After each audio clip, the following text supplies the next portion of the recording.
하니까 참 좋은 것 같습니다. 계속해서 여러분 하나님을 찬양하는 삶을 우리 찬양들뿐만 아니라 우리 온 성도님들이 그렇게 삶을 살도록 위해서 기도하는 우리 은혜교회 모든 성도들이시기 바랍니다. 오늘 말씀은 우리가 이 고난주간 그리고 부활 주일 연장선상에서 볼 때에 오늘의 말씀을 여러분들이 같이 생각하는 그런 시간이 되었으면 싶습니다. 조금 전에 이나무 목사님께서 봉독하셨던 그 말씀 보시면 바로 사도들이 부활 사건 후에 얼마간 지난 후에 그들이 어떻게 사도들이 하고 있는지 그 행적을 나름대로 기록한 내용입니다. 초대교회 나름대로 참 많은 진실한 믿음의 성도들이 바로 그 십자가를 전하고 부활 신앙을 전하기 위해서 힘을 썼지만 그들에게는 항상 생명에 대한 위협이 뒤따랐습니다. 요즘처럼 그렇게 자유롭게 신앙생활 할 수 있는 그런 때가 아니었습니다. 기독교에 박해가 있었습니다. 어려움이 있었습니다. 그야말로 생명을 내놓고 예수를 믿어야 하는 그런 분위기 속에 있었던 것입니다. 그런데 이런 죽음의 직면에 있는 그런 상황 속에 있음에도 불구하고 사도들은 오늘 말씀의 내용을 보시면 오직 하나님을 경배하고 사모하는 그런 기도문을 했습니다. 그들은 영광 중에 계신 위대한 하나님을 경배했습니다. 비록 곤경에 처했지만 자신들이 처한 그런 위급한 상황에 대해서 기도하지 않았습니다. 그들은 오히려 주여 이제도 저희의 위협함을 하감하옵시고 또 종들로 하여금 담대히 하나님의 말씀을 전하게 하여 주옵소서라고 기도했습니다. 하나님 말씀만을 계속 전할 수 있기를 구하고 있는 것입니다. 그리고 사도들은 큰 권능으로 주 예수의 부활을 증거하였다고 사도행전 오늘 4장 33절에서 말하고 있습니다. 사도들은 자기 자신에 대해서 설교하지 않았습니다. 사도 바울도 우리가 우리를 전파하는 것이 아니라 오직 그리스도 예수의 주 되신 것과 또 예수를 위하여 우리가 너희의 종된 것을 전파하리라고 하였습니다.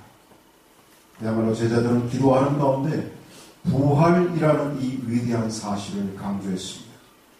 사실 이 초대교회 때도 부활은 지나간 과거 지사로 부활이 사실인지 아닌지는 그리 중요하지 않다고 말하는 부류의 사람들도 있었습니다.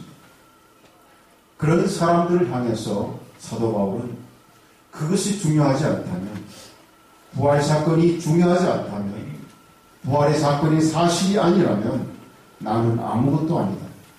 내 모든 설교는 거짓말, 무가치한 말이 되어버린다고 말했습니다. 우리의 신앙의 기초가 되면 근간이 되는 이 위대한 사실들을 강조해야 할 때가 있다니 바로 예수님께서 십자가를 지시고 부활하신 지금 이 순간입니다. 사랑하는 여러분, 부활은 예수는 진정 하나님의 아들인가라는 이런 논쟁에 종지부를 찍는 사건이에요. 주님이 모든 일을 성취하였다는 것을 최종적으로 입증해주는 위대한 사건입니다. 바울은 로마서 1장 3절에서 4절에서 다음과 같이 선언합니다. 이 아들로 말하면 육신으로는 다윗의 혈통에 나셨고 성결의 영으로는 죽은 자 가운데서 부활하여 능력으로 하나님의 아들로 인정되셨으니 곧 우리 주 예수 그리스도시니. 사람들은 나사렛 예수가 하나님의 독생하신 아들이심을 알 필요가 있었습니다. 부활은 바로 그 사실을 입증해 주었습니다. 이 사실이 너무나도 중요하기에 사도들은 계속해서 부활을 설교했던 것입니다. 그들은 원수의 위협에도 아랑곳하지 않고 담대하게 계속해서 부활을 증거했습니다. 부활을 이야기했습니다. 우리는 보고 들은 것을 전하지 않을 수가 없다. 그가 십자가에 못 박히는 것을 보았고 장사되는 것을 보았고 부활하신 것을 보았다는 것입니다. 제자들은 더 이상 예수님이 하나님의 아들인가 하는 이 논장에 휘말리지 않았습니다. 예수님의 부활은 그들이 더 이상 그런 의심의 자리에 머뭇거리고 있게 하지 않았습니다. 예수님은 하나님의 아들이시기에 아들을 통하여 성취하고자 했던 하나님의 모든 법을 완전히 충족시켜 주셨습니다.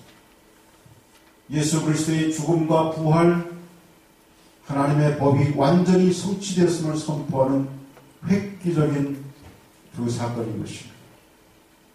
오늘 저는 주님의 고난의 십자가 그리고 그 후에 부활의 사건에 우리가 동참하고 그리고 주님의 부활하심을 우리가 찬양하며 감사한 바로 지금 이 시점에서 우리는 계속해서 그것이 우리에게 또다시 이제는 점점 잊혀져가는 하나의 사건들, 우리의 삶 속에서 휘말려서 이제는 부활과는 상관없는 그런 삶을 살아가는 우리가 아니라 바로 이 예수님의 십자가, 예수님의 부활의 사건의 본질이 우리에게 무엇일까를 생각하며 이것이 계속해서 저와 여러분에게 우리의 신앙생활하는 데 있어서 그대로 그 본질의 의미가 적용되어지기를 주의 이름으로 축원합니다. 두 가지만 말씀드립니다. 하나는 예수님의 이 십자가 부활, 바로 이것은 사랑입니다. 주님이 십자가 지심은 전적으로 사랑 때문이었습니다. 우리를 사랑하시기에 그분이 십자가를 지셨습니다. 그야말로 피 한 방울까지 남김없이 우리를 사랑하시기에 그가 흘리셨습니다. 우리를 사랑하심으로 주신 십자가이기 때문에 십자가는 죄로 인한 죽음의 족쇄를 끊어버리고 구원에 이르도록 승리의 열쇠가 된 것입니다. 십자가의 본질이 사랑이므로 그 사랑의 속성이 우리는 얼핏 승리라고 생각할 수 있습니다. 그러나 여러분, 사랑의 속성은 승리가 아니라 지는 것입니다. 그렇게 사랑하면 오히려 힘이라고 하는 것이 불편할 때가 많습니다. 여러분, 자식 이기는 부모 없다고 하지 않습니까? 아무래도 부모가 자식을 더 사랑하니까 부모가 비록 힘이 있어도 주도권을 쥐고 휘두르지 않는 것입니다. 사랑하니까 오히려 끌려다니는 것입니다. 자식들이 어릴 때는 그걸 모르죠. 자기들이 부모 이겼다 생각하죠. 그러나 그들도 나중에 커서 성장해 보면 그 의미가 뭔지 그때서야 압니다. 사랑하니까 양보하는 것이고, 사랑하니까 지는 것입니다. 그럼 남녀가 데이트할 때도 가만 보면 정말 서로 사랑하면 양보를 많이 하더라고요. 서로 티격태격 하면서 양보를 별로 안 하는 그런 남녀가 있다고 하면 별로 겉으로는 사랑한다고 얘기해도 사랑하지 않는 거예요. 정말 사랑하는, 정말 이뻐 죽겠는 그런 젊은 남녀가 있다면 분명히 서로 양보합니다. 양보해놓고도 좋다고 해벌쩍합니다. 왜 그렇죠? 사랑하니까. 여러분, 일찍이 이런 원리를 알았던 사람이 바로 솔로몬 왕이었습니다. 솔로몬 왕은 시시비비를 가릴 때에 사랑으로 정말로 지는 사람이 정말 그 아이의 엄마라고 하는 것을, 바로 그 원리를 알고 그걸 통해서 정말 누구의 아이인가를 가려냈습니다. 여러분, 예수님은 진짜 저와 여러분을 사랑하시기 때문에 십자가를 지신 것입니다. 여러분 믿습니까? 아멘. 다시 말하면 예수님은 정말 저와 여러분을 살아가시기에 지신 것입니다. 십자가는 영광의 십자가가 아니에요. 승리의 십자가가 아니에요. 십자가는 치욕의 십자가입니다. 패배의 십자가를 아무 말 없이 그분이 지신 것입니다. 여러분 믿음이 성숙한 분들을 보세요. 묵묵히 자기가 져야 할 십자가를 지고 오늘 이 본문에 나온 사도들처럼 충성을 합니다. 기도의 내용도 하나님께 어떻게 하면 충성할지에 대하여 갈망하는 것을 볼 수 있습니다. 불평이 없습니다. 늘 양보만 있습니다. 하나님께 이겨를 들지를 않는 것입니다. 그래서 오늘 이 본문의 사도들도 자기들에게 처한 그 위협과 어떤 상황에 대해서 그들이 그것을 놓고서 노심초사하지 아니하고 그들이 전해야 할 것을 전하고 종려는 그들이 부활의 증인들로서 부활을 증거하는 이러한 모습을 우리에게 보여주고 있는 것입니다. 여러분 하박국서를 읽어보시면 그 하박국을 기록한 그 하박국 선지자의 그의 성숙되어가는 모습을 우리가 1장부터 쭉 읽어가면 그걸 느낄 수가 있습니다. 처음에 이 하박국 선지자는 때를 씁니다. 하나님께 불평합니다. 그래서 여러분들이 1장 2절 같은 데 보시면 여호와여 내가 부르짖어도 주께서 듣지 아니하시니 어느 때까지니까 내가 강포를 인하여 외쳐도 주께서 구원치 아니하시나이다 이러면서 하나님께 뗐습니다. 그리고 달랩니다. 심지어는 오늘 그 내용을 보니까 하나님께 훈수까지 들고 합니다.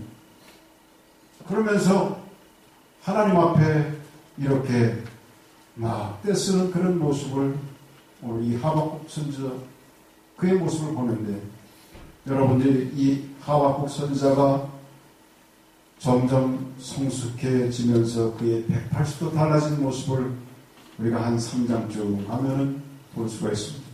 17절, 18절 보시면 거기에 우리에게 낯설지 않은 그런 내용이 있어요. 비록 무화과 나무가 무성치 못하며 포도나무에 열매가 없으며 감람나무에 소출이 없으며 밭에 식물이 없으며 우리에게 양이 없으며 외양간에 소가 없을지라도 나는 여호와로 인하여 즐거워하며 나의 구원의 하나님을 인하여 기뻐하리로다. 이렇게 고백하고 있는 것을 봅니다. 하나님의 사랑을 깨닫고 하나님이 어떻게 사랑하셨는지 하나님이 주심을 통하여서 우리를 살아가신 그 사랑을 깨닫고 나니까 이렇게 성숙해지는 것입니다.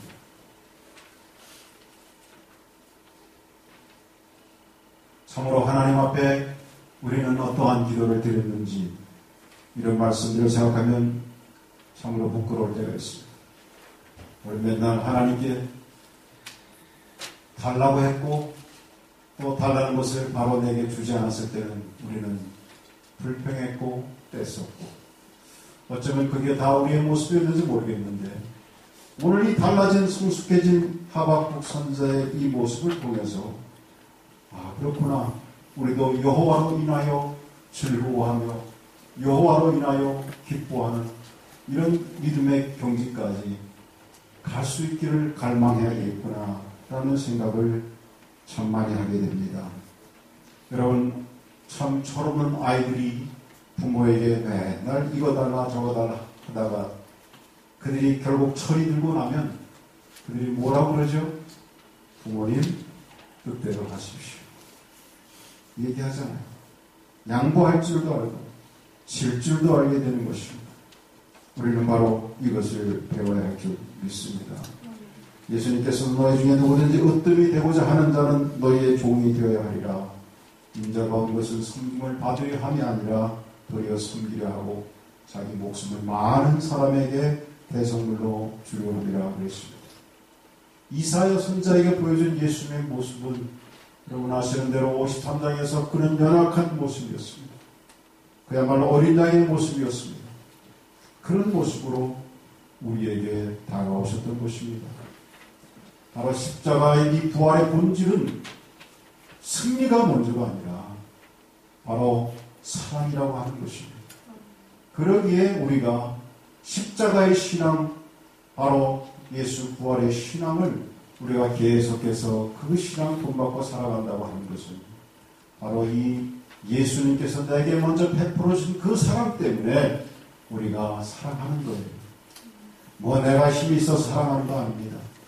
뭐 내가 잘나서 누구를 사랑할 수 있어서 하는 것이 아니라 그 사랑을 덧입었으니까 우리가 그 사랑의 원리를 깨닫고 예수님께서 사랑의 그 원리는 승리가 아니라 짐을 통해서 오히려 섬김을 통해서 열매가 있었다고 하는 것을 우리가 깨닫고 그 사랑 우리도 실천하는 것, 이것이 바로 예수님의 십자가와 부활의 귀한 사건을 경험하고 지나친 우리 모든 성도들에게 필요한 귀한 신앙인 줄 믿습니다. 한 가지만 더 말씀드리면 이 십자가의 본질, 부활의 본질은 두 번째는 정면 돌파인 것입니다.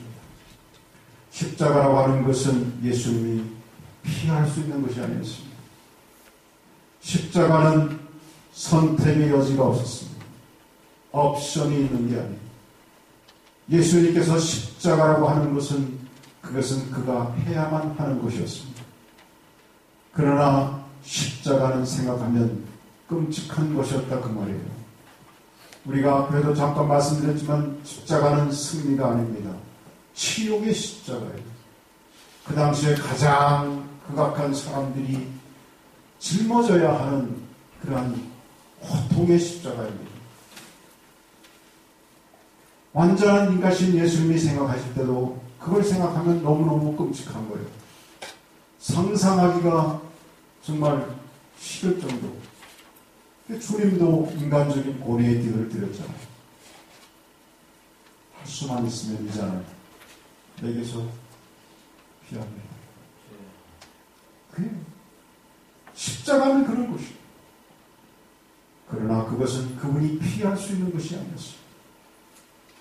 저 여러분을 사랑하시기 때문에 우리의 죄 때문에 죽을 수밖에 없는, 반드시 사망으로 치러야 하는 그 죄값 때문에 그분은 십자가를 지셔야 했습니다. 그 길을 피하지 않으셨습니다. 정면 돌파하셨답니다. 우리 주님께서 그 십자가를 그렇게 지시기 위해서 그분에게 필요한 것이 무엇이었을까요? 그는 철저히 그가 감당해야 할 귀한 그 사명, 그야말로 왜 그가 이 땅에 오셨고 왜 그가 인간의 몸으로 이 땅에 오셨는지 그 본질에서 벗어나지 않았습니다. 그야말로 그가 해야 될 그 기본적인, 그러면서도 가장 핵심적인 원리로부터 그는 벗어나지 않았습니다. 언제나 그는 가장 핵심적인 그 일에 충실했습니다. 기본에 충실했습니다. 그야말로 십자가를 칠 때 그의 온 몸으로 그것을 감당을 했습니다. 여러분, 우리도 우리의 신앙생활함에 있어서 믿음의 사람으로서 하나님의 백성으로서 살아간다고 하는 것은 우리 믿음의 성도들이 이 땅에서 감당해야 할 일들이 있습니다. 귀한 책임이 있습니다. 사명이 있습니다. 그것을 우리가 피해가는 것이 아닙니다. 예수님께서 십자가를 그가 짊어지셔야 했기 때문에 정면 돌파하셨듯이 우리가 이 땅에서 믿음의 성도로서 우리가 감당해야 할 일들이 있다면, 우리가 해야 할 책임이 있다면 그것을 지는 것입니다. 정면 돌파해 나가는 것입니다.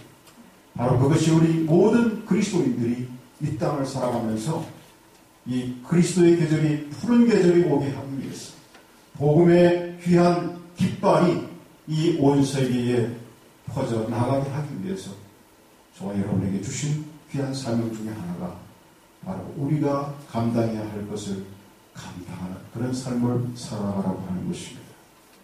우리가 이를 위해서는 우리도 믿음의 본질에 있어서 우리가 튼튼히 십자가의 군병으로서 그런 모습을 지켜나가야 될 줄 믿습니다. 여러분, 우리가 최선을 다해서 정면 돌파하기 위해서는 이것은 그야말로 영적인 싸움이기 때문에, 바로 사단과의 싸움이기 때문에, 최선을 다해서 사단과 싸워야 하는 것이기 때문에, 여러분, 우리는 이 일에 있어서 우리의 최선을 다해야 합니다. 성경에서 뭐라 그럽니까? 마귀의 괴계를 능히 대적하기 위해서 뭐를 입으라? 하나님의 전신 갑주를 입으라 그랬습니다. 단단히 준비하라는 것입니다. 그냥 정면 돌파할 수 있는 세상이 아니라고 하는 것입니다. 에베소서 6장 11절과 13절, 어저께 우리가 새로운서 말씀을 공부할 때도 이 말씀이 나왔죠. 거기에 이런 말씀이 있어요. 우리의 씨름은 혈과 육에 대한 것이 아니고 정사와 번세와 이 어둠의 세상 주관자들과 하늘에 있는 악의 영들에게 대함이라. 그러므로 하나님의 전신갑주를 취하라. 이런 악한 날에 너희가 능히 대적하고 모든 일을 하나님 위에 서기 위함이라 그랬습니다. 그러니까 저와 여러분이 우리가 대적하고 싸워야 될, 우리가 정면 돌파해야 될 것은 혈과 육에 대한 것이 아니라고 하는 것입니다. 뭐예요? 세상의 주관자, 이 세상의 주관자들, 어둠의 주관자들, 하늘에 있는 악의 영들에 대한 사단의 세력과의 싸움이라고 하는 것입니다. 바로 이 점을 우리는 항상 놓치면 안 되는 것입니다. 어떤 인간적인 갈등이 사실 아니라고 하는 것입니다. 거기에 항상 끼어들어서 믿음의 사람, 믿음의 세력들을 파괴하는 영의, 악한 어둠의 영의 세력들이 있다고 합니다. 그걸 우리가 대적하는 거예요. 그걸 우리가 정면 돌파해 나가는 것입니다. 우리 은혜교회 성도님들은 바로 십자가 부활의 신앙을 덧입고 십자가의 부활의 그 본질을 온전히 깨달은 우리들은 바로 주님께서 십자가를 지심으로 구원을 성취하기 위해서 정면 돌파하셨듯이 이와 같은 정면 돌파에 귀한 신앙으로 보장하시길 주님으로 축원합니다. 그러기 위해서 우리가 전신갑주를 입어야 돼요. 하나님의 전신갑주가 뭐겠습니까? 하나님의 말씀으로, 하나님의 기도로 우리가 무장을 해야 되는 것입니다. 가장 기본적인 것 같은 거지만 너무나도 핵심적인 것입니다. 그럼 이것이 우리에게 항상 우리의 삶에 바쁘다는 핑계 때문에 사이드로 밀려서는 안 돼요. 여러분, 이와 같은 일에 우리 은혜교회 성도님들은 정말 여러분의 기본적인 믿음의 신앙을 우리가 튼튼하게 하기 위해 여러분 말씀을 사모하는 성도들 되시기 바랍니다. 기도하는 성도들 되시기 바랍니다. 하나님과 교제하는 가운데 하나님께서 저와 여러분들을 하나님의 그 전신갑주로 덧입혀 주십니다. 그렇다면 우리가 능히 주님이 그러셨던 것처럼 이 세상을 우리가 마땅히 책임져야 할 부분들, 그리고 마땅히 정면 돌파해야 할 부분들을 능히 돌파하는 귀한 성도들 될 줄 믿습니다. 기도하겠습니다. 오늘 말씀을 생각해 보시면서